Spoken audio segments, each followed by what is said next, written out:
Hello and welcome into the GSMC Sports Podcast brought to you by the GSMC Sports Network. I'm your host, TJ Mabardi. We are coming to you live on a Thursday afternoon. Today is October 17th.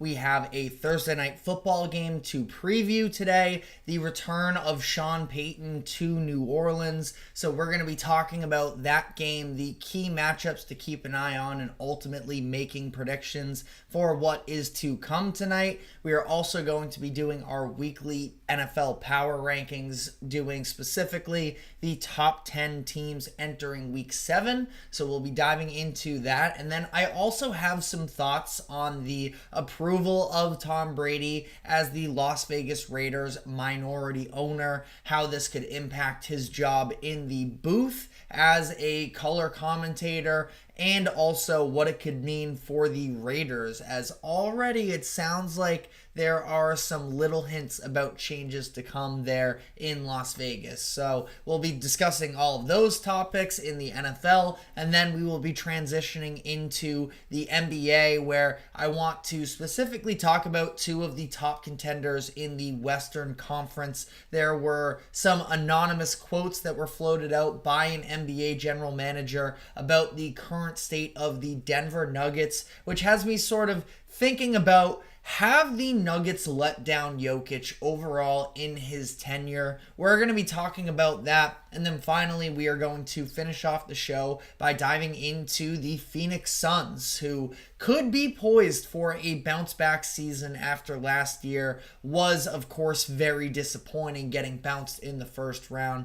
Have they done enough since last year to this season to be able to make a significant change? Because we know the star power is there at the top. So a whole lot to dive into today, but before we do so, just a reminder to like, follow, subscribe wherever you may keep up with us. To any of our viewers, be sure to use the comment section or the chat to give us your thoughts on the latest happenings in sports. We want to hear what you have to say, whether it's a quick comment or a thoughtful question. Just let us know what your thoughts are, and we will try and make the show as interactive as possible. And then if you would like to become an even bigger part of the show, you can go to the Super Chat feature that is available on YouTube, or the link that is streaming across the bottom ticker, gsmcpodcast.net. If you leave a tip or donation with a comment, your comment will pop up on screen for everyone to see. Anything would be very greatly appreciated there. To start off the show, we are going to be previewing tonight's Thursday night football game between the Denver Nuggets and the New Orleans Saints. Definitely a number of storylines in terms of my expectations for a great level of play. Those might not necessarily be there to an elite extent. You're talking about sort of a lot of unknowns on both sides of this. But again, I think that the storylines for this game are definitely prominent. Of course, the biggest one being Sean Payton making his return to New Orleans for the first time as an opposing coach. So that will be something interesting to keep an eye on. But in terms of the play on the field, I mean, this could be a very weird game. You have two rookie quarterbacks starting, Spencer Rattler versus Bo Nix. Ultimately, Bo Nix has been putting together some better weeks as of late. Really, the first three quarters for Nix last week against the Chargers was not very good, but put some drives together in the fourth quarter. I think that we have seen better versions of Nix in the past few weeks, or at least individual moments where it looks like he can be somebody to actually lead this Broncos offense to at least being solid in year one, while their defense continues to play excellent. And then on the other side of this, you have Spencer Rattler stepping in for an injured Derek Carr. Rattler is somebody who has been a little bit of a polarizing figure since his days on the show QB1. It's been well documented, sort of some of the issues maybe he was dealing with as a leader then. And on the field, there's been a little bit of erratic behavior. You've gotten the great version of him at Oklahoma, where he was leading the Big 12. And then at South Carolina, we saw with a bad offensive line, a lot of turnover play. Ultimately, he made his first start last week, and I thought it was all right. there were a number of good things that he did. You talk about some of the throws that he was able to make on the run, and obviously he still got a little bit of that erratic nature behind him, like many rookies and young quarterbacks in general nowadays. I thought there were a number of instances where you saw him sort of bail out on a play with his legs to try and create there, as opposed to trusting his eyes and his arms. That is to be expected a little bit. Bo Nix to some degree as well, with his level of mobility as well, I don't think is too far off of that. You know, Rattler and Nix are a little bit comparable in my opinion. I do think that the overall arm talent might be higher on Spencer Rattler, but it's the decision making and the consistency a little bit more with Nix that does make him at least the idea of a franchise quarterback. But I thought Rattler showed a lot of good stuff as well, especially considering that they were down a few key targets in that game, and that is going to be the case in tonight's matchup as well, where the Saints are without their top two wide receivers in Chris Olave and Rashid Shaheed. Both of them will be unavailable for this game, meaning that the Saints are going to be running a little bit deep in terms of these receiving threats. A name to keep an eye on, in my opinion, is Bub Means, who truthfully, he wasn't even really on my radar up until last week. But Means, another rookie along with Spencer Rattler, drafted in the 5th round, and I think that it was pretty clear that there was some sort of a relationship between Rattler and Means in the team's last game against the Buccaneers, where they were, able to connect on a handful of occasions here. Trying to pull up the stats in particular for Means in this game, but he was the most targeted Saints receiver last week with 8. He finished with 5 catches for 45 yards and a touchdown. I think that considering both Means and Rattler were getting reps together with the second team all through training camp and into the season, that is a relationship that's a little bit under the radar, but one that I think could potentially have an impact on this game. It helps as well for the Saints that Pat Surtain, their star cornerback for the Broncos, he is going to be out for this game as well. So I think that there honestly are going to be opportunities between Means and Rattler to connect on some of these, and I kind of think that Bub Means is, if you're a fantasy football owner, he might be worth a flex start in this game. I understand, you're kind of banking on a lot of an unknown, but really, if you're going to play anybody in tonight's game, you are sort of getting an unknown inherently. And, I think that I wouldn't quite say this is a kitchen sink game for the Saints where they're going to throw everything at the Broncos. They are on a 4-game losing streak, though, and are playing this game at home against their what will eventually be former head coach, their former head coach now, and probably a future Hall of Famer, that there are going to be emotions involved in this game. And I'm sure on the other side of this as well, with the Broncos, this is certainly a game that Sean Payton has had circled on his calendar as well to try and plan for this. So really looking at some of the keys to the game here, the Broncos defense, which has been one of the top units in the NFL, and even last week in what was a bit of a disappointing loss to the Chargers, has still been an elite group. Now, without Pat Surtain in this game, things do get a little bit more interesting in terms of how are they going to play this. We've seen young cornerback in Riley Moss step up, and he's having a pretty solid season up to this point. He's going to be asked to hold down more of a responsibility. Levi Wallace as well, who I believe was an off-season acquisition, if I'm not mistaken. He was, yes. And, he is going to be taking on a bigger role in this game as well.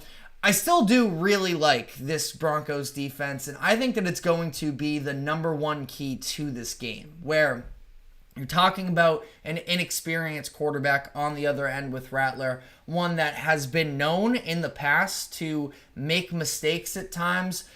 he was mostly mistake-free in his first game.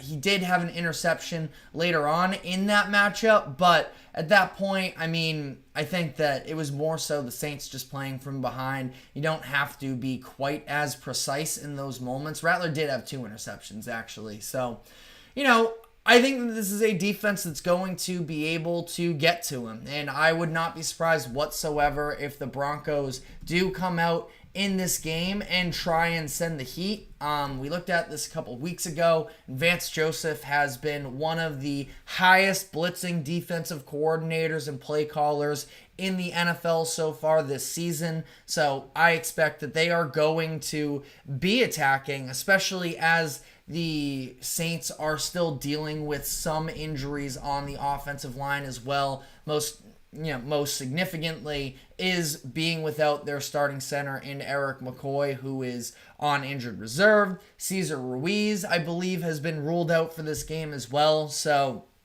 I think that the Broncos are going to have opportunities to send the heat specifically on the interior of that offensive line. And I think that they are ultimately going to throw Spencer Rattler off of his game and make things very difficult for him. So what do the Saints need to do in order to stay in this game if the Broncos defense is going to be firing on all cylinders? Well, I think that the first and foremost part of it is you have to have some semblance of a run game. And I think that their running has been a little bit inconsistent up to this point in the year.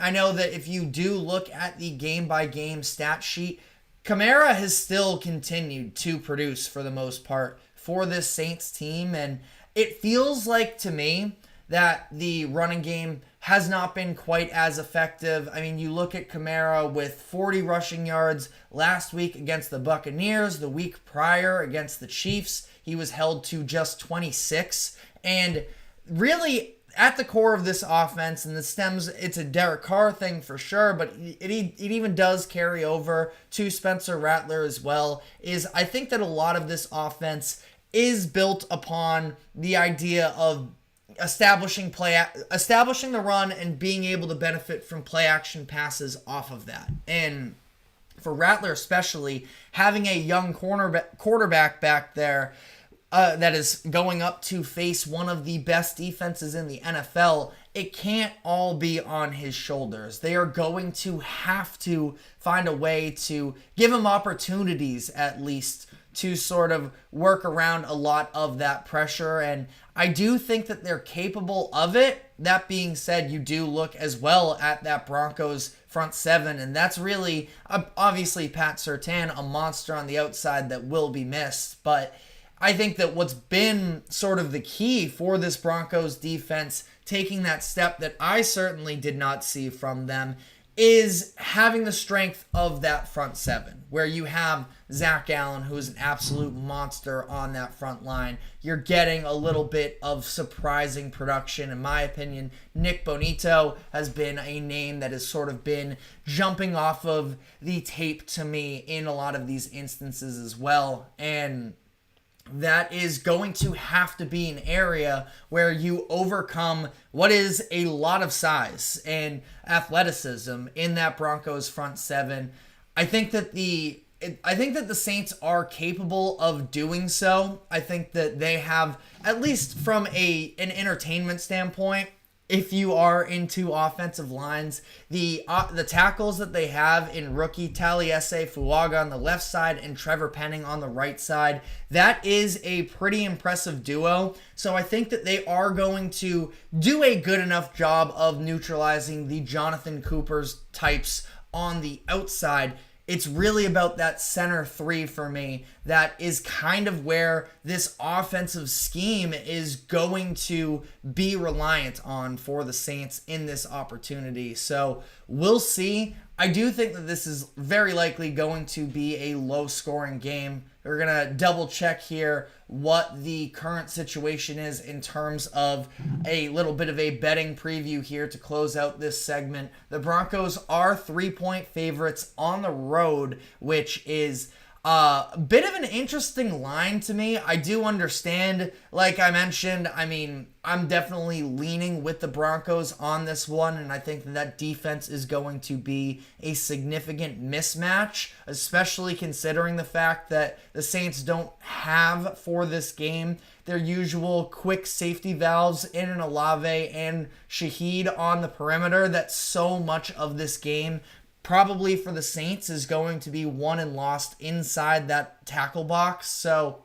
ultimately, I just think it's a lot of points to be laying to the Saints as a home underdog. That being said, though, I think that this is the Broncos game to lose, and I do have them coming out in this game. In terms of laying the points, I suppose I would go with the Broncos -3 if I had to pick either way.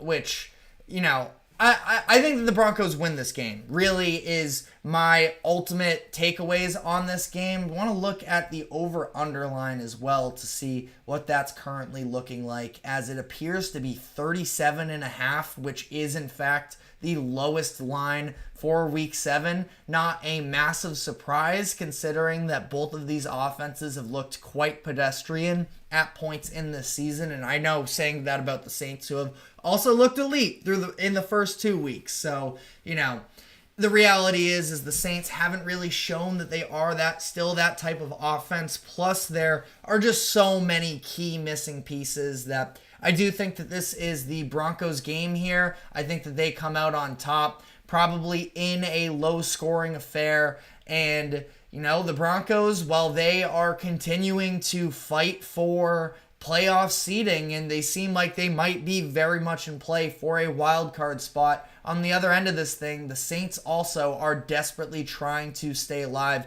in a divisional hunt. So I'm going with the Broncos in this game. Let me know what your thoughts are in the comment section, as we are going to be switching gears a little bit here and diving into my top 10 teams in the NFL entering week 7. We do this on a weekly basis, give a little bit of a power rankings. So we will be diving into that in a moment here, but before we do so, we do have to take a quick break. Do not go anywhere. We will be right back. I feel like I'm losing my mind. Is everybody in the world blind? Please, Lord, give me a sign, a sign. I feel like I'm losing my mind. Is everybody in the world blind? Please, Lord, give me a sign, a sign. I wanna be the greatest. Everybody on the fake shit. I look around and feel like everybody is the fakest. I make this every day and I'm impatient, hoping one day I blow up in the basement. Statement, the top is so vacant. I don't hear shit that I think is amazing. Waiting for my day when I'm playing. Sold out shows for 1,000 faces. Hey, give me that crown. Get in my way and to be put down. It ain't replaced all this my sound. If I want that shit, then I'll get it right now. I'm losing it, the losing fits, I'm losing shit. I'm stupid, man. They choose to live or choose to dip. You choose to fight or lose your grip and lose a gift. Oh, I feel like I'm losing my mind. Is everybody in the world blind? Please, Lord, give me a sign, a sign. I feel like I'm losing my mind. Is everybody in the world blind? Welcome back into the GSMC Sports Podcast, as we're now going to be diving into our power rankings entering week 7, specifically doing the top 10 teams in the NFL right now. Without further ado, diving into it here, number 10, we have a new addition to the power rankings, and that is the Chicago Bears. Now, the Bears, I do worry a little bit. I think that there is a concern that they don't exactly have a very high quality win up to this point in the season, where if you look at the actual teams that the Bears have beaten up to this point, you're looking at a number of one-win teams along the way in the Titans, Rams, Panthers, and Jaguars. But the reason why I have them in the top 10 is because I think that they have a legitimate elite part of their roster, and that is the defense. I've been screaming the Bears defense is ready to take that next step, all off season, and up to this point they have proven me right. I think that they have an extremely talented secondary with a number of young pieces that are really coming into their own. On the front line as well, you have impact players that don't necessarily get talked about a bunch. I'm specifically looking at Andrew Billings for that. But even in their front seven as well, I mean, their linebacker combination as well with TJ Edwards and Tremaine Edmonds, I think is an excellent duo there as well. And Caleb Williams, up to this point, has been improving on a week-to-week basis. Now, has part of that been because they haven't exactly faced elite defenses up to this point in the season? Probably. But this is a situation where this team just continues to be on an upwards trajectory, and I think that they are going to have a real shot at the playoffs, but it is going to, be a little bit of, decision time on the Bears in terms of, can we fully buy into this team? They're on a bye week this week. They're going to come out next week off of that long break and play the Washington Commanders. So should be really interesting there, especially because I currently have the Commanders at number 9. So they drop one spot from last week where they were 8. They lose to the Baltimore Ravens. Ultimately, I thought it was an admirable performance, the fact that they did stay in the game. I thought that really it was a little bit the Ravens allowing them to stay in it and be more competitive. The Ravens drastically outgained the Commanders the entire game, but a couple first quarter turnovers from Baltimore ultimately is what did them in, I mean, they still won the game, but it was more so the fact that the Ravens could have jumped out to a much more significant lead and it wouldn't have looked quite as competitive at the end of it. But the Commanders are still a very good team at this point. I do continue to have concerns about their defense, which is part of the reason why they did drop that one spot, as they really didn't do all much of anything to really convince me otherwise this past weekend. And Jaden Daniels is still incredibly fun to watch and incredibly mature for where he is currently at this point. I know that he was maybe a little bit more pro-ready with all of his college experience, but he has continued to impress, and the Commanders currently in the front seat for that NFC East division. They are the number 1 team in their division as of this point. They're the number 9 team in the NFL entering week 7, in my opinion. Number 8, I have the Buffalo Bills. So they did move up one spot over the Commanders. They flip-flopped. A lot of people down on the Bills because of a weird Monday Night Football game that, truthfully, the Bills, you can make a great argument, and I probably did make it earlier this week, that, the Jets probably should have won that Monday Night Football game had they been able to execute better down the stretch, and specifically with the kicking woes that they were experiencing last weekend.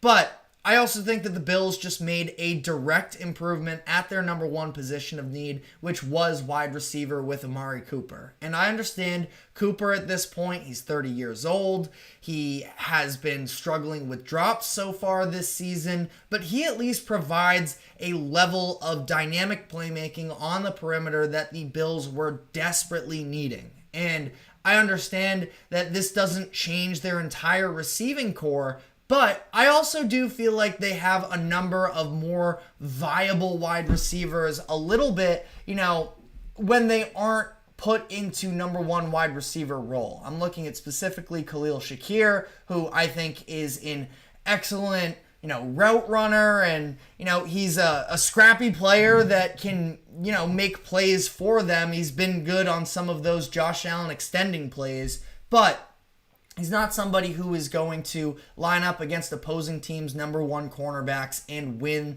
those battles on a regular basis. And then Keon Coleman, another player where up to this point, I think it's pretty fair to say that he's more of the home run hitting type of player. I think that there's still a lot of room to grow, and I'm into the upside of Keon Coleman, but I didn't think that he was going to necessarily be an instant impact rookie, and he really hasn't been up to this point. So I think that Amari Cooper sliding in here is going to be massive for the Bills, who are 4-2 right now. I would say, as about as comfortably as you can be in position for number one in the AFC East. And I've been such a huge fan of their defense up to this point in the year. We talked about it earlier in the week, so I won't harp on it too much, but I've been very impressed with what they've done on that side of the football field as well.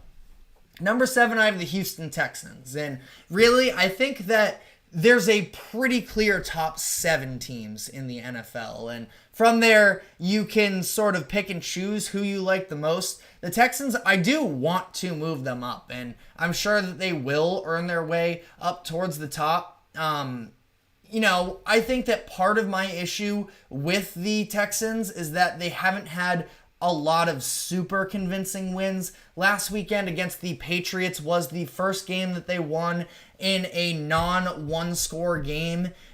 Before that, it was a 2-point win to the Colts, 6 against the Bears, 4 against the Jaguars, and 3 against the Bills, which a win is a win. But and I don't want to be complaining too much. I really like this Texans roster, but I am sort of waiting on them matching up against a premier team, and they are going to have the Green Bay Packers this upcoming weekend to prove that in what I think should be one of the games of the weekend. Texans are a great roster on both sides of the ball. We just need to see it all on display against one of the other top teams in the NFL, and they're going to have this opportunity this upcoming weekend.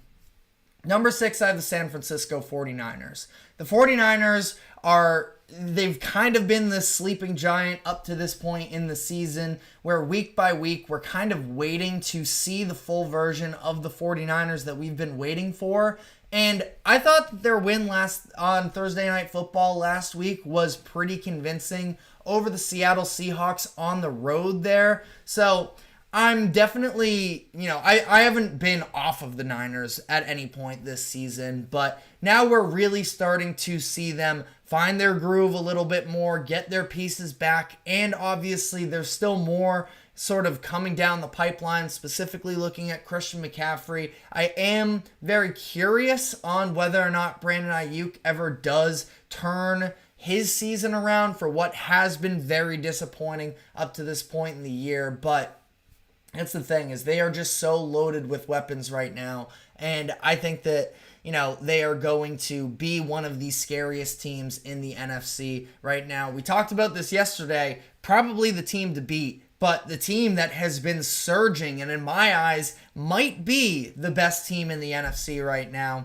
is the Green Bay Packers. Now, they're not the number one NFC team on this list at this current moment, but in terms of long-term projections here, this might be the year of the Green Bay Packers in the NFC, honestly, because I think that they are so sound on both sides of the ball right now. The biggest concern that people have right now is criticisms over that defense. Do we know that they're good yet? We don't necessarily, but I've been a fan of Jeff Hafley since his time at Boston College. I think he's made a very solid transition into the NFL up to this point, even with missing Jair Alexander in some of these spots as well. The Packers have been able to be a pretty well-performing defense. You look at some of the young players that have been making impacts for them, most notably Evan Williams in the secondary.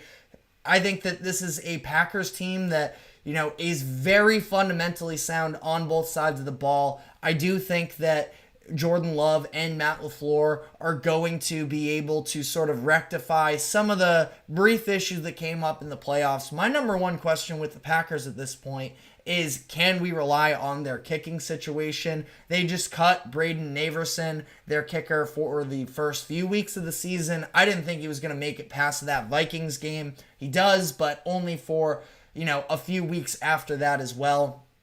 Now they bring in Brandon McManus, who is definitely an older version of himself, but somebody that's at least, been in the NFL now for over a decade. Of course, most notably, was the kicker for the Broncos during their Super Bowl winning year in 2015. So should be interesting to monitor there. I think the Packers are on great pace right now, though, to really establish themselves as one of the top teams in the NFL for this season and potentially for years to come, as they are also still one of the younger teams in the league.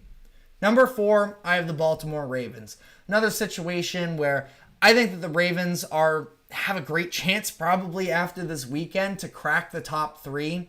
It's just a matter of it's hard to look past what the teams in front of them have done up to this point, but the Ravens winning 4 straight games, establishing the run attack the way that they have, has just been, an entire lifesaver really for this Ravens season. And I never really was all that worried about them in the first place anyways. Yeah, maybe the offensive line was dealing with some issues. I still don't love what I've seen from their pass defense up to this point in the season, but I do think that the Ravens are pretty clearly one of the top contenders in the AFC, probably the single biggest threat to the Chiefs up to this point in the year, and, a great bet for winning the Super Bowl as well. Sure, there's the whole Lamar playoff conversation that will eventually be had once we get to that point in the season, but right now, in Week 7, the Ravens are cruising. Number 3, I have the Detroit Lions. I did, and it felt gross, but I did knock them down 1 spot from last week to this week, and that's even given that they just beat everything out of the Dallas Cowboys, an absolute bloodbath there, but I don't think that the Cowboys are particularly good, for one, and then for 2, losing Aiden Hutchinson is a really big deal in my opinion. And I hope that I'm wrong and that the Lions are still going to be able to continue to improve as a defensive unit, which we've seen consistently from them over the past, now call it 2 years, probably dating to about halfway through 2022, that this defense has been taking strides, and they have a whole reworked secondary that you see them a little bit as well. They've had some growing pains, but, I think that they have made improvements throughout the course of the year. But that being said, that secondary is going to be that much more vulnerable now that Aiden Hutchinson, who was, I think, on pace to win Defensive Player of the Year, he is now out for the season. And I do think that it is going to strike a very real difference in overall how these Lions are able to play on that defensive side of the ball. So we will see. I have them at 3, but they play the Vikings this upcoming week.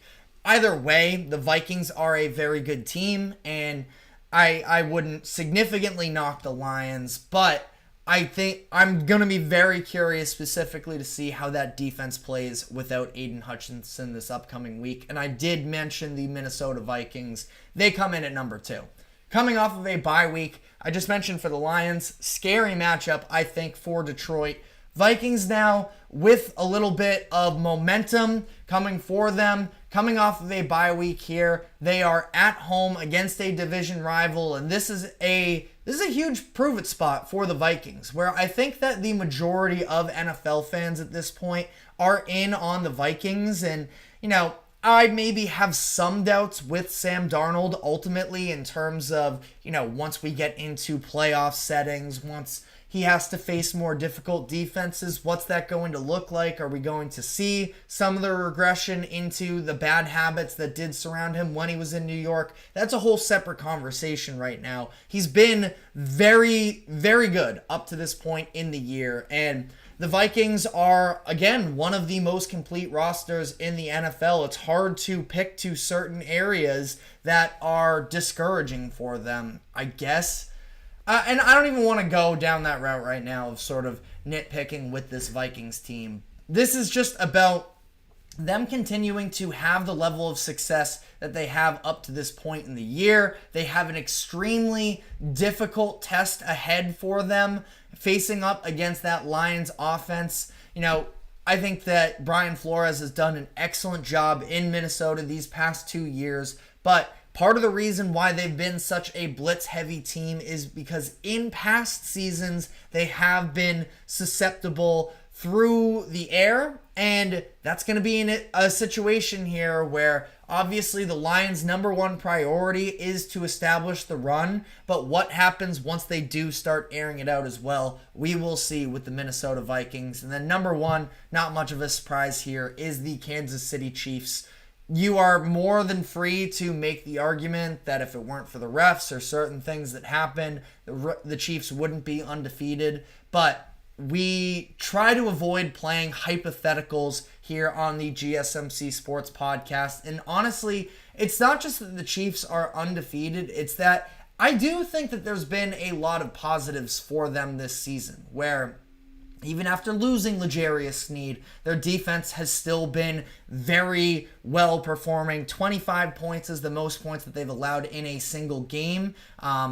Against the Ravens and the Bengals are the only two teams they've allowed 20 points against. Both pretty good offenses on the other side as well. So they continue. Steve Spagnuolo, maybe the best defensive coordinator in the NFL. Offensively, they lose Isaiah Pacheco and they lose Rashee Rice, and really has not caught up to them up to this point. Travis Kelce, maybe he just had to wake up knowing that he was going to be counted on more now during the regular season. So he's been, taking strides. Xavier Worthy is still at least an interesting gadget guy. I still do feel like they are without a true legitimate wide receiver one, but that's also where Kelce does make up some of that difference. And then Kareem Hunt has done everything that the Chiefs have needed out of him up to this point.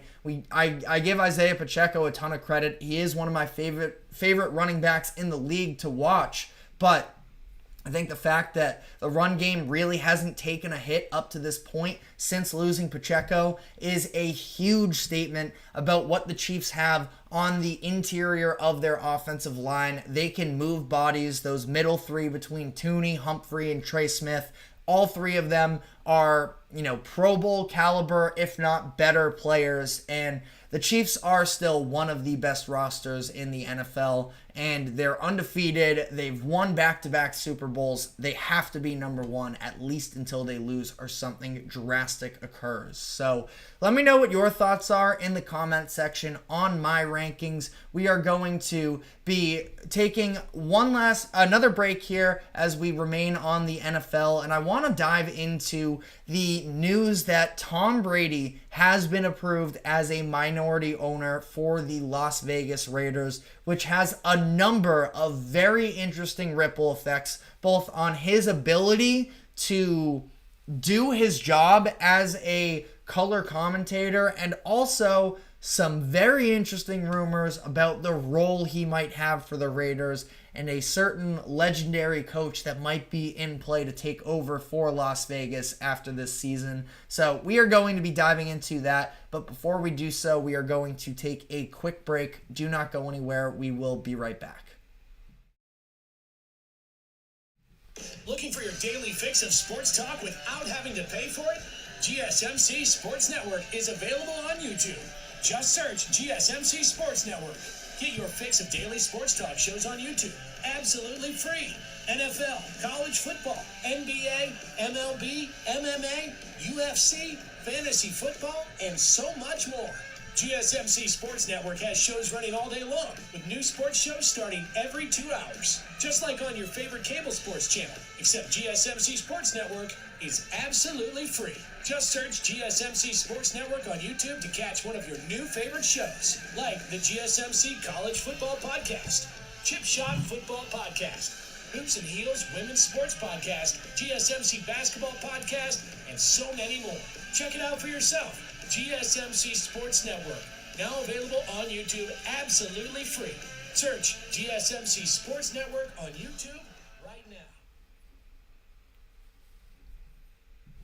Welcome back into the GSMC Sports Podcast, as we're now going to be diving into a little bit of a football adjacent segment. I think it's pretty intertwined with it all, that Tom Brady has been approved as a minority owner for the Las Vegas Raiders, which has a couple very different and very interesting storylines that sort of stem off of this.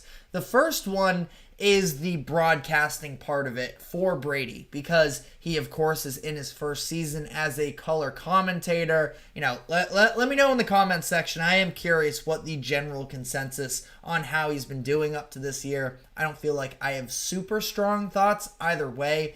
I think he's been fine. I think he has gotten better over the course of the past couple weeks, but things could take a turn for him because the terms and conditions that were announced in terms of what Brady can and can't do now as a part of an ownership group for an NFL team really handcuffs what he is able to do as a broadcaster. So just running through a few of the limitations here.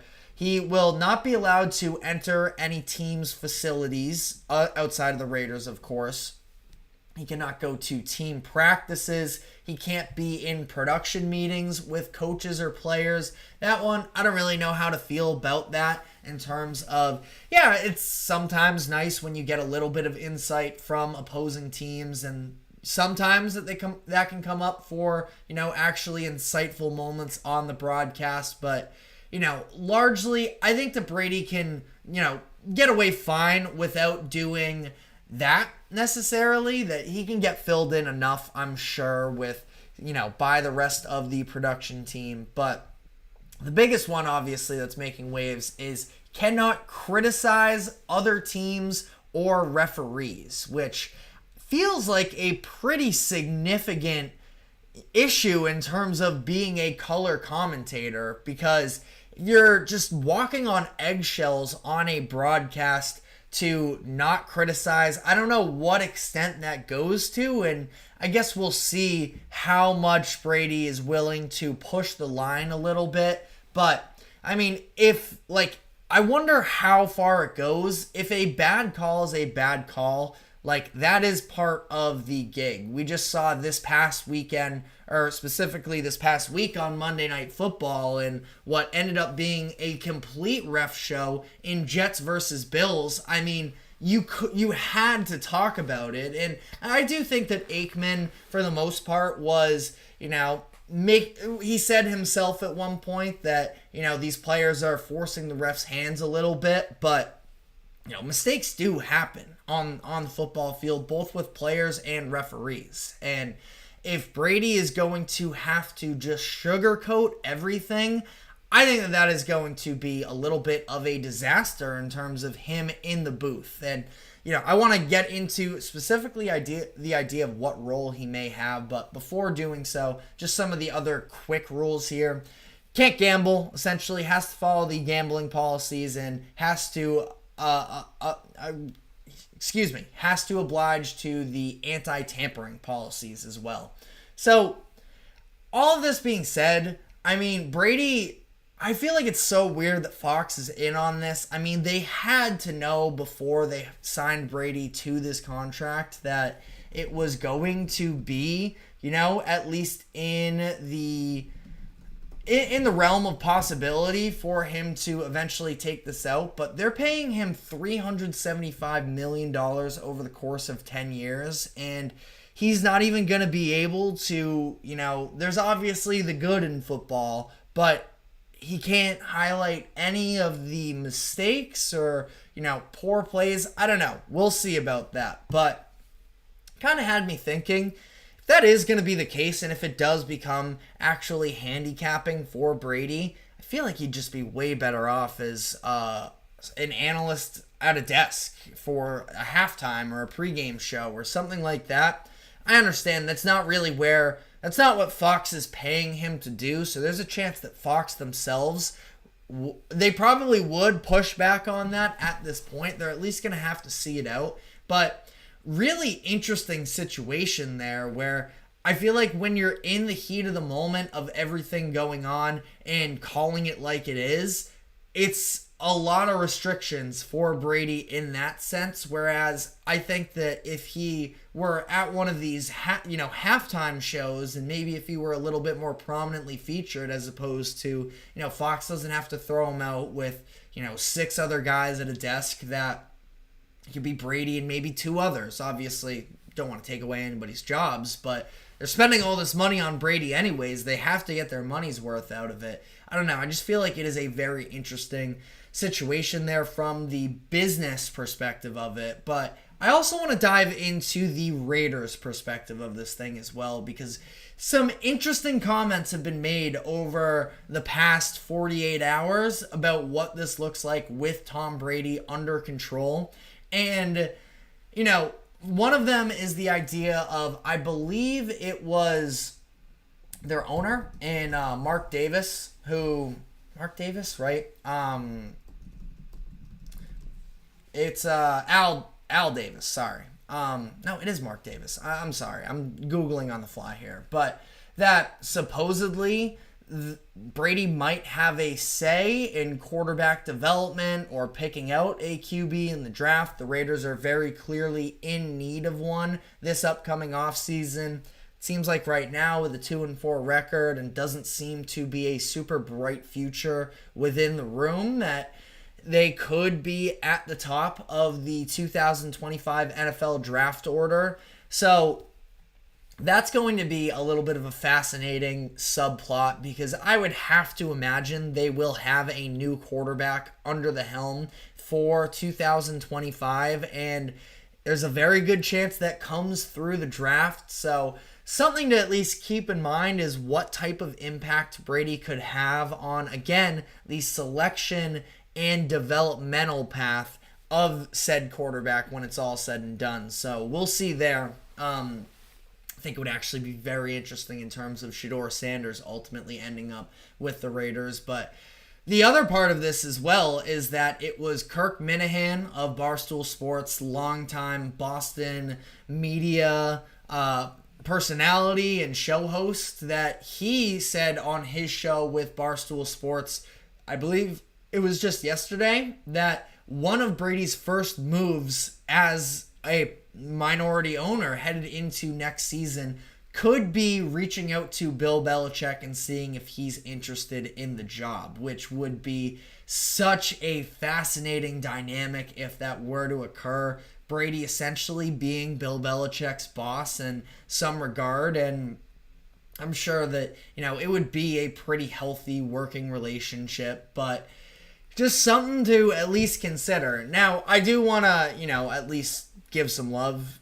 I guess it's not really love, but at least talk about Antonio Pierce here, where I think he's kind of going to get shafted out of this whole deal. And I talked about this heading into the season, that there was a very real chance that Antonio Pierce, who I believe it was a 2-year deal that he signed to remain with the Raiders last offseason, that there was a great chance that he was just sort of going to be a part-time guy here, that he was going to have one season with a bad roster to prove himself, and if that doesn't work, he could be hitting the doors. That looks pretty on par up to this point in the season, and I don't think that Pierce has necessarily helped himself out either all too much with, you know, just some of the dysfunction within the locker room. I'm not saying it's all his fault, the whole Davante Adams situation and all of that, but it's been very loud and noisy from within that Raiders locker room. And, you know, again, I don't know how much of an impact Pierce really could have had in solving all of that, but that being said, and I do not by any means want to, you know, bring down or tear down Antonio Pierce as a head coach, because, you know, what do I know? I mean, like, I think that I know football, but in terms of, like, X's and O's of what's going on in that Raiders locker room, I'm not really sure. Antonio Pierce kind of got hired, it felt like, because he was a vibes guy and because the team really seemed to resonate towards him, and just the shaky relationship with Davante Adams. I mean, Jack Jones is somebody that I know is a Patriots fan, and he was never exactly easygoing there either, but he's sort of made some comments about disagreements with Antonio Pierce as well, that I just really don't think it's looking good for him. And for whatever it's worth as well, it doesn't have to be an indictment on Antonio Pierce if the Raiders were more interested in getting Bill Belichick, because Bill Belichick is one of, if not the greatest head coach of all time. And I think it's a weird situation, but you look at currently where the Raiders are at, and I'm not sure that's part of the issue with this as well as timeline-wise. I mean, Belichick, I don't know how long he wants to coach. I don't know if he's down for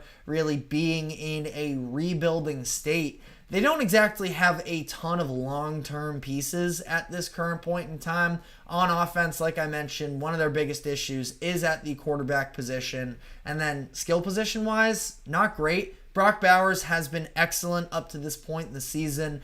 I think that, again, this is a situation where, yes, the Raiders definitely were hoping to land a quarterback in the draft. But by the time they were all gone and the Raiders were sitting there at 13th, they took the best player on the board, and that was Brock Bowers, and it seems to be working out for them. To, limited extent, because a tight end isn't going to necessarily have the game-breaking ability to win or lose you football games, especially when there's so much uncertainty elsewhere on the roster. But Bowers feels like a home run pick up to this point. Outside of that, skill positions, not great. I mean, they could, in theory, be one wide receiver, one away. Not Devontae Adams, of course, but, one wide receiver, one away from being a solid core. Like, I like Jacoby Myers. I like Trey Tucker. Neither one of them are true ones. I mean, Myers was a wide receiver one on the Patriots for a bit there, and was able to produce for them to some degree, but I'm sure that, they would prefer to have a little bit more of that high upside. Running back room doesn't really move me, to be honest. Maybe you're a Zamir White fan. I don't know if I know enough about him or have seen enough about him to really get on board there.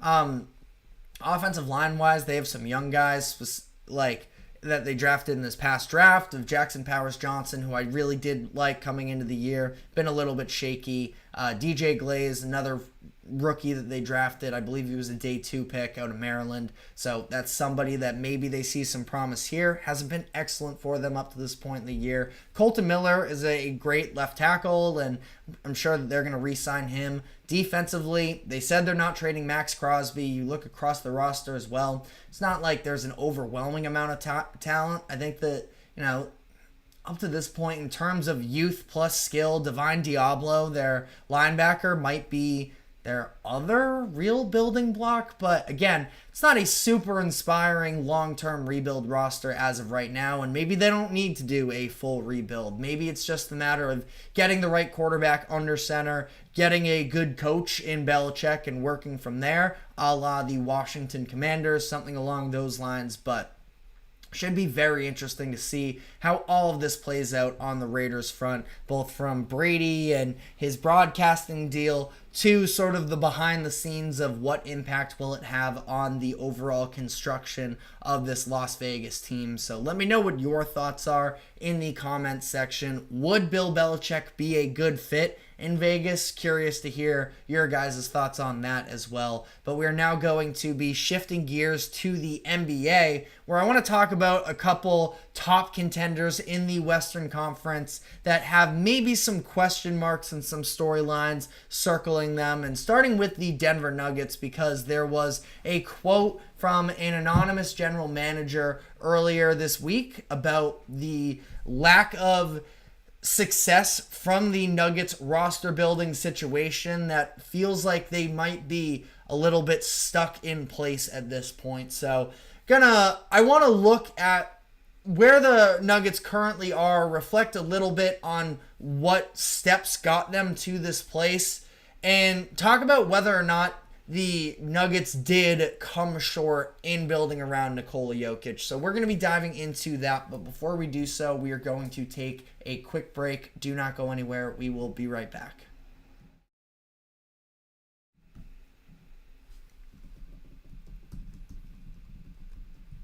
For the best and latest podcasts available anywhere, go to the podcast app on your cell phone and type in GSMC. To access free content-rich podcasts on health and wellness, book reviews, sports, entertainment, relationships, social media, movies, technology, finance, and even weird news. Subscribe and download the GSMC Podcast Network's family of shows. Available everywhere podcasts are found.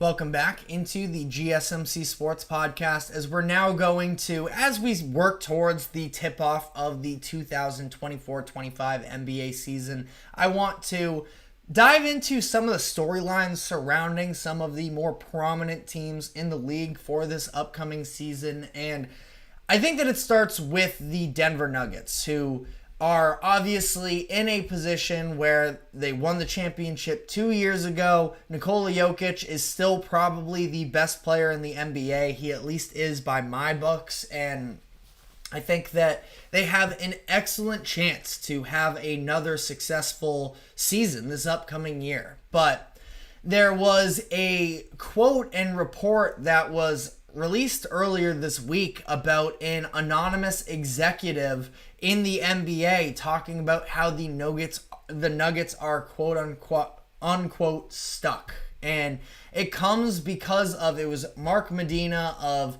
Sportskeeda.com, that he was informed that there is an executive in the NBA, not to be named, that the Nuggets are stuck right now because they have tethered themselves to a Jamal Murray that is going backward, and Michael Porter Jr., who is, quote, terribly overrated. So the Nuggets at this point, in this executive's eyes, is that they are stuck. And pretty interesting, these comments to be made, considering the fact that, I mean, really, it was just a couple years ago that the Nuggets were NBA champions, world champions.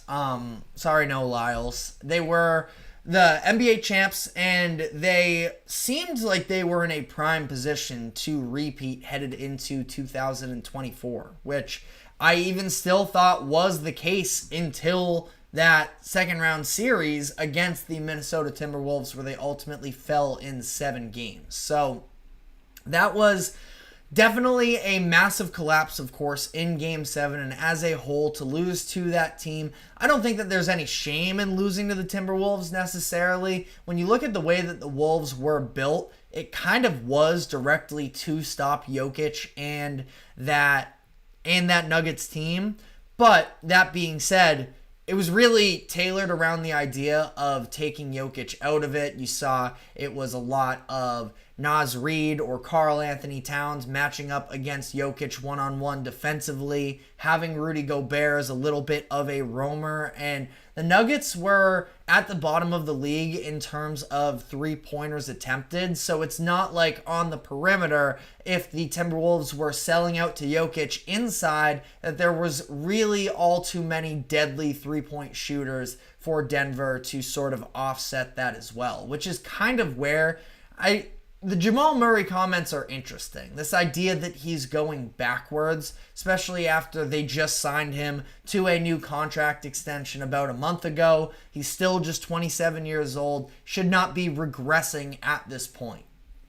And, you know, there is maybe some fairness to the criticisms. I don't know if it's that he's going backward. It's that the injuries have definitely inhibited him over the past couple seasons, and that just unfortunately kind of has been the reality of the situation with Jamal Murray's career, and it's been a good career. But you look at this fact, and this is something that Bill Simmons of The Ringer pointed out, I believe it was earlier this week, possibly last week, that there is a very good chance that Nikola Jokic never plays with an All-NBA player. And when you phrase it that way, it does feel like a little bit of misjustice, because Jamal Murray, and it's not that he's not a good player, you know, this is somebody who's still yet to make an All-Star game, and at this point feels a little bit hard to imagine that he will. Now, I wouldn't necessarily rule it out, but it, you know, at this point, 27 years old, I guess turns 28 in February.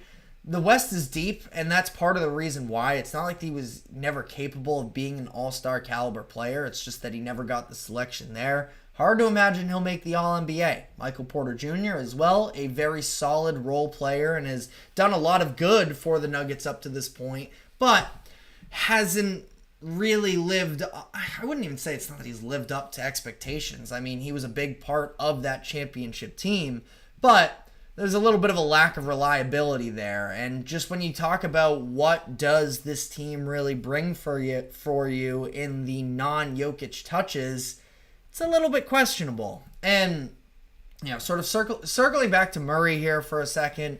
I mean, the Olympics were a really bad look for him. He played for Team Canada, and he struggled pretty much throughout the entire run there. Not a great sign.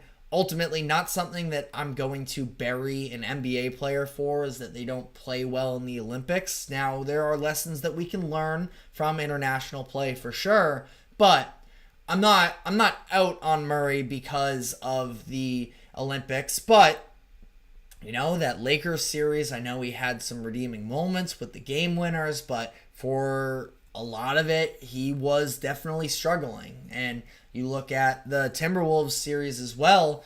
Wolves were basically just selling out on guarding Nikola Jokic, again, with Gobert in that roamer role as well. It kind of eliminated, to at least some degree, those backdoor lobs to Aaron Gordon. So, it kind of fell on the shoulders of Jamal Murray and Michael Porter Jr. to step up, and neither one of them with the ball in their hands. And again, it's not like Murray didn't have moments, and Michael Porter Jr. was also excellent from an efficiency standpoint in that Lakers series. But overall, I mean, I don't think that they are one-dimensional necessarily, because Jokic and the way that he distributes the ball, like, there are a number of different threats, and Jokic, he's able to hit players in different spots and provide a bunch of different, opportunities. But when so much of your salary is being taken up by Jamal Murray and Michael Porter Jr., who,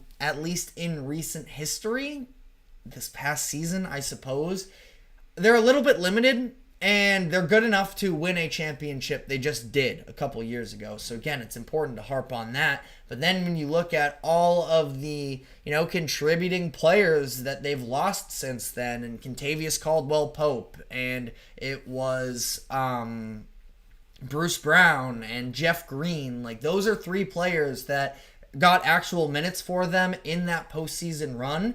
And the Nuggets have tried restocking a little bit with other young players that could potentially have a role. But I don't know. Christian Brown, Peyton Watson, you look at Julian Strawther. We talked about this the other week with Nuggets Media Day. Malone seems pretty convinced that Strawther can take on a bigger role for them this upcoming season. Hunter Tyson, I think that the offense with him is super intriguing as well. So there are other depth pieces, but again, just this idea that it really has been the Nikola Jokic show for the majority of his career, and that's totally fair because he is so good. And I don't want to discredit as well the job that Jamal Murray did in that 2022-23 playoffs, because him and Jokic were one of the most lethal two-man games that we've seen in recent history.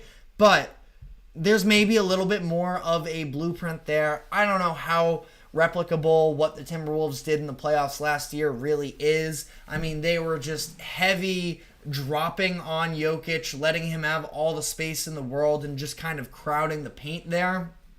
That's where you either need to see Jokic develop more of an outside shot, which it's not like he has no semblance of a three-pointer, but, I wouldn't even go that far. I mean, you're talking about Jokic improving himself, which is something that we should all, hold our stars to the standard of, continue to get marginally better, a more reliable shot for Jokic would be marginally better and would improve things, but it can't all be on his shoulders. And they've just kind of continued to let contributors walk through the door, and they're just trying to, plug and play things into places for them that it's not like it's been unsuccessful. They had another good season last year, and, being eliminated in Game 7 of the second round isn't a failure, in my opinion, but it's not living up to expectations. And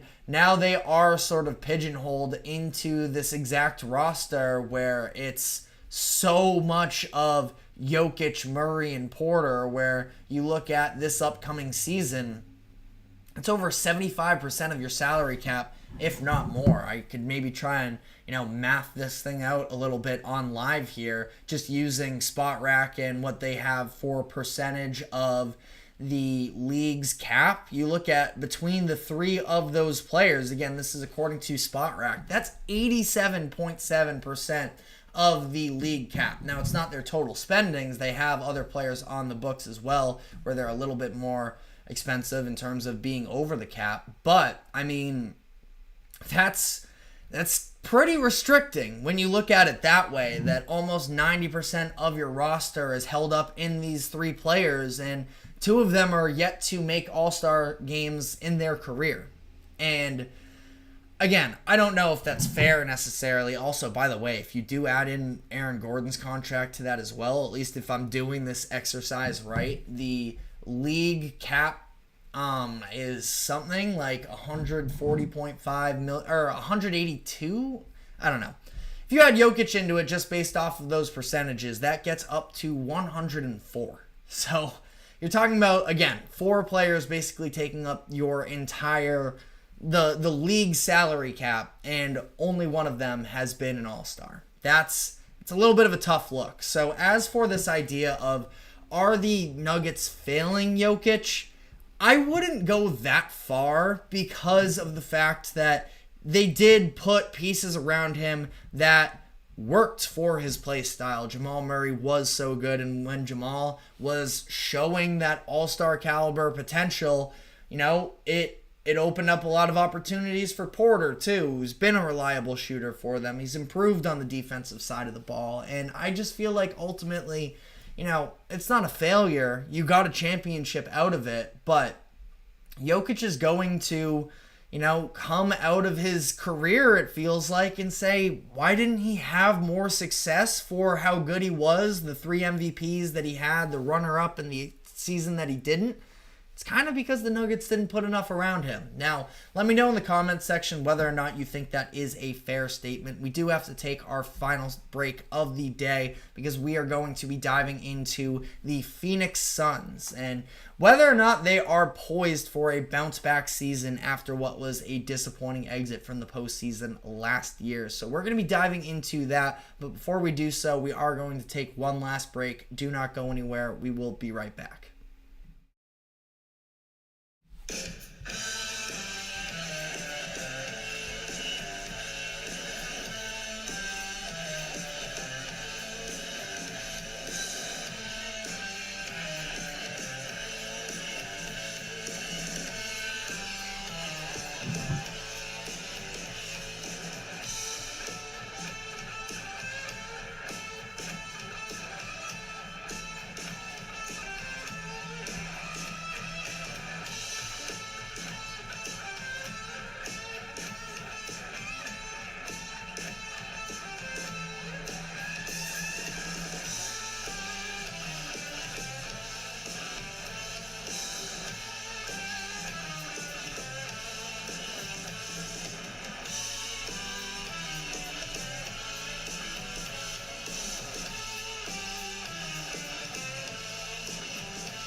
Welcome back into the GSMC Sports Podcast for our final segment of the day, where I want to talk about, we just finished talking about the Nuggets. Now I want to dive into here about one of the top contenders in the NBA this upcoming season in the Phoenix Suns. And the Suns are a team that absolutely came up short last season. They end up getting eliminated in the first round, pretty convincingly so, to the Minnesota Timberwolves in the first round.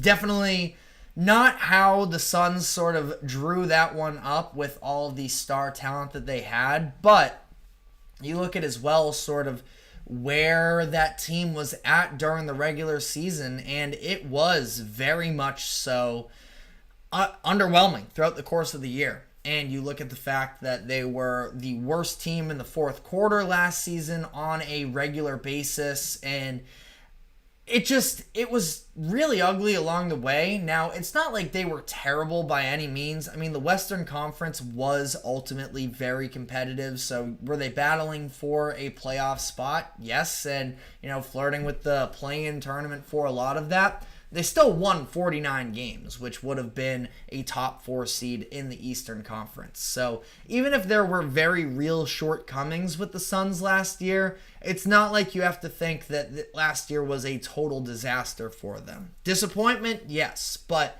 something that's salvageable, possibly. And part of that reasoning is that it felt like last year the Suns kind of just rolled into the season. They're like, we have just 3 players that have I wouldn't say perennially, but have been all-NBA players in recent history with Devin Booker, Kevin Durant, and Bradley Beal. And the thought was that they are just going to be so lethal of an offense with the shot creation of those 3 players that everything else will just sort of fall into place. And there were moments where that was maybe somewhat true, that they were just able to rely on, the inherent greatness of those top-end players. I'd say more so Devin Booker and Kevin Durant, but, that's neither here nor there, really. But eventually, some of these issues really did come in to bite them in the butt, considering the fact that they didn't have a real point guard, which is something that just drove me crazy. And I think, I don't want to oversimplify the issues because there was more to it than that. But in terms of the flow of an offense, it was really just, let's take turns, isolating down the stretch here. And there were moments, especially I think early on in the season, where Devin Booker was able to show his improved playmaking abilities. A couple of those games early on last year, I mean, you were seeing pick and rolls with him and Yusuf Nurkic, and, he was able to feed Nurkic. He was a big part down the stretch of those games. Booker had his moments, and it's not like they were, totally left rudderless, but it did feel very much, take our turns. Frank Vogel, he's there, but, I don't know quite how much he really had the locker room last season. And that's the thing, is now when you turn the page from last season into this year, it's not like the roster is entirely different. But they added a point guard in Tyus Jones, who I know he didn't have his best season last year with Washington, but he is still, I think, a very solid, reliable point guard in the NBA. Be curious whether or not he is closing games for them. It's not like they have a ton of other great options outside of that. I mean, maybe it's Grayson Allen if you're looking for a little bit more defense and shooting along with that. Maybe it's Royce O'Neal if the Suns are looking for a little bit more size. We'll have to see. I am definitely going to be curious of, ultimately what that closing 5 looks like. But I mean, Tyus Jones, I think even if you go back and you look at the numbers and what was, again, not a great season, he is more of, a setup guy, and he was playing on a team that he didn't really have a ton to set up to. I mean, the stats overall actually would kind of indicate that it was a career year. Didn't feel that way. Maybe just because it was on the Wizards, but I mean, he did shoot 41%, which was a career high on 3.9 attempts per game as well. So, I've been a Tyus Jones fan. I definitely am not trying to back myself into some corner here where I'm saying he's not good. I think he's capable, very much so. And that's really the gist of what I'm getting at here. Is he going to be, night and day difference in terms of point guard? Probably not. But I think he's going to be enough to sort of help settle the Suns in some of those moments where they would just get so erratic down the stretch. The turnovers were terrible. And when they just needed to calm down, they were never able to. I feel like Tyus Jones can at least have somewhat of a hand in that. And, you look across the roster as well outside of that. They lose Eric Gordon. little bit of a loss there. I mean, Gordon in his older ages here, that it's not like he is anywhere near the elite shooter necessarily that he used to be. He's still a passable shooter, passable defender, but I think that they'll live without him. Ryan Dunn is somebody that has been a preseason darling for a lot of people. Now, I got to be honest, I haven't been watching a ton of NBA preseason up to this point. But Ryan Dunn, based off of when I watched him at Virginia, I was extremely impressed by his defense. Somebody that, I thought was, especially in what was perceived as a weaker class, somebody who could definitely emerge to be a real role player for them. So I'd be curious what the shooting splits are looking like for Ryan Dunn at this point, in terms of, is he actually, going to be able to get minutes on a regular basis here for them? I guess we'll have to see, but Dunn is somebody who provides a lot of, I think, positional flexibility based off of his defensive ability, the wingspan with him, that I'd be curious to see what he can provide. And I just think that as well here, you look at, they go out and they get Mike Budenholzer, who is a perfect coach, maybe not necessarily, but he won a championship with the Bucks 3-4 seasons ago at this point in 2021. That, he at least has been there in recent history. Of course, ironically, he beat the Suns when he did so. And I think that they're actually, Kevin Durant, Devin Booker, Brad Beal, they're actually going to probably be more receptive to buying into an actual system after last year, where things just really kind of lived and died by the hand of those players based off of how they were shooting. And I think now, Bud, he is probably only going to be able to have so much impact on what they do defensively. I think that's kind of why Ryan Dunn is going to end up getting minutes for them, because of the intensity that I would imagine he's going to bring. That I do feel like a lot of the times it's infectious. Not that I don't love bringing up the Celtics and everything here, but the Celtics talked about them themselves, that getting Drew Holiday in the building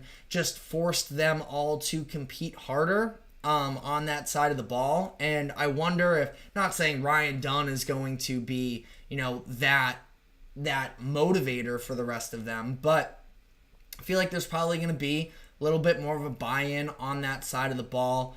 And I think that Budenholzer as well is, going to have them shooting a lot more threes and trying to hit at a higher clip there. Now that they have Tyus Jones, and they can probably get a little bit more drive and kickouts and open up threes for some of their other players, that the Suns could actually be in for a pretty positive season here. Now, in terms of what does a bounce back season mean for them, I think it's about, and I don't even think it is related to the play-in tournament. It's really about the postseason success. And I think that the Suns are going to be able to take step forwards from where they were last season.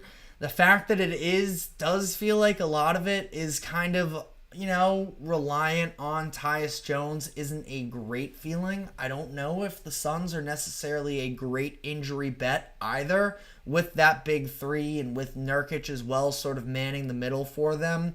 So I think the Suns are probably ultimately going to be in a similar position that they were last year. Now, that means that they still have, a ton of upside based off of where they can get. I think that the Timberwolves were a bad matchup for them. I know the Suns had their way as well during the regular season series, but this is way more about the postseason now than anything, and I think that they are I think they're going to be more settled into a team. I think they're going to look more like a team, and based off of, how they play off one another and such. So I think that we're in for a pretty good Suns season. I'm not picking them as a favorite to win the finals or to come out of the West, but I mean, I think that they can be a top 6 seed in the NBA once again, and I think that they can cause more damage in the playoffs this upcoming year. But let me know what your thoughts are in the comments section. That is all the time we have for today. Thank you very much for tuning into the GSMC Sports Podcast. Thank you to the GSMC Sports Network for allowing us to host this show. Remember to like, follow, subscribe wherever you may be keeping up with us.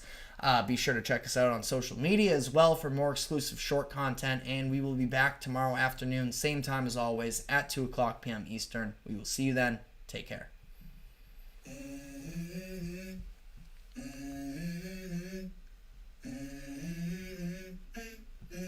Let's go.